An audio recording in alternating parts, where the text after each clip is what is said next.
ఈ యానిమేషన్ విశ్వాసులకు మరియు క్రైస్తవులకు మాత్రమే.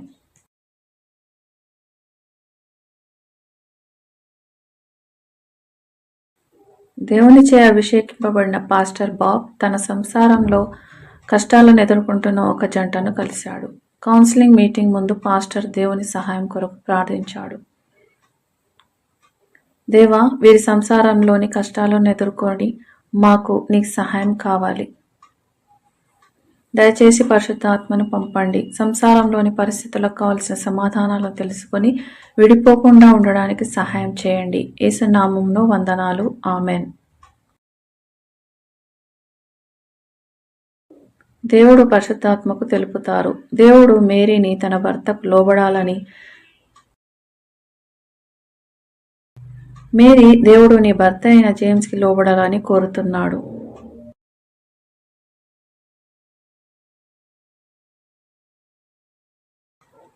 ఏమిటి? జేమ్స్కి లోబడాలా? కుదరదు. అందుకే మీ సంసారంలో చిక్కులు వస్తున్నాయి. ఎఫెసీ 5:22 స్త్రీలారా, ప్రభువునకు వలె మీ స్వపురుషులకు లోబడి ఉండుడి అని చెప్పబడి ఉన్నది. నేను సంతోషంగా దేవునికి లోబడతాను, కానీ జేమ్స్ ఎప్పుడూ తప్పులు చేస్తాడు. మేరీ, జేమ్స్ని నీ భర్తగా స్వీకరిస్తున్నావా? అవును, జేమ్స్ని నా భర్తగా అంగీకరిస్తున్నాను. కానీ జేమ్స్ని నీ భర్తగా ఎవరిచ్చారు? దేవుడు. 100% అతన్ని నీ భర్తగా అంగీకరించు. అవును, 100%. దేవుడు పరిశుద్ధాత్మకు తెలియజేస్తారు. జేమ్స్, నీ భార్యను ప్రేమించు. పరిశుద్ధాత్మ బాబ్కి తెలియజేస్తారు.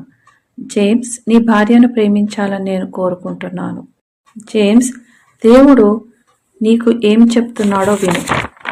జేమ్స్, దేవుడు నీవు నీ భార్యను ప్రేమించాలని కోరుకుంటున్నాడు. సరే, నేను అలాగే చేస్తాను.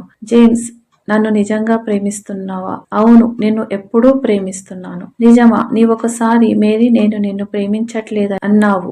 దేవుని ప్రేమించినట్లే నిన్ను కూడా ప్రేమిస్తున్నాను. నాకు కోపం తెప్పించావు, అందుకే ఆ పిచ్చి పని చేశాను.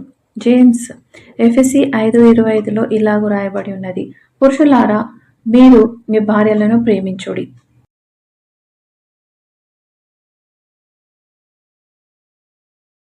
జేమ్స్, ఈమెను నీ భార్యగా ఒప్పుకుంటున్నావా?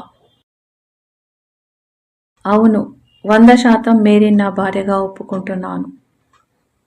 దేవుడు పరిశుద్ధాత్మకు తెలియజేస్తారు. బాబ్, నా పిల్లలపైన చేతులుంచి ప్రార్థించాలని కోరుకుంటున్నాను. సహోదర, సహోదరి, మీ ఇద్దరిపైన చేతులుంచి ప్రార్థించాలని ప్రభువు కోరుతున్నారు. దయచేసి ప్రార్థించండి. పరిశుద్ధాత్మ వీరి కోసం శక్తితో ప్రార్థించడానికి బాబ్కి సహాయం చేస్తారు. రోమా 5:5 ప్రకారం దేవుడు ఈ జంట హృదయాలపై పరిశుద్ధాత్మ సహాయంతో ప్రేమను కుమ్మరిస్తాడు.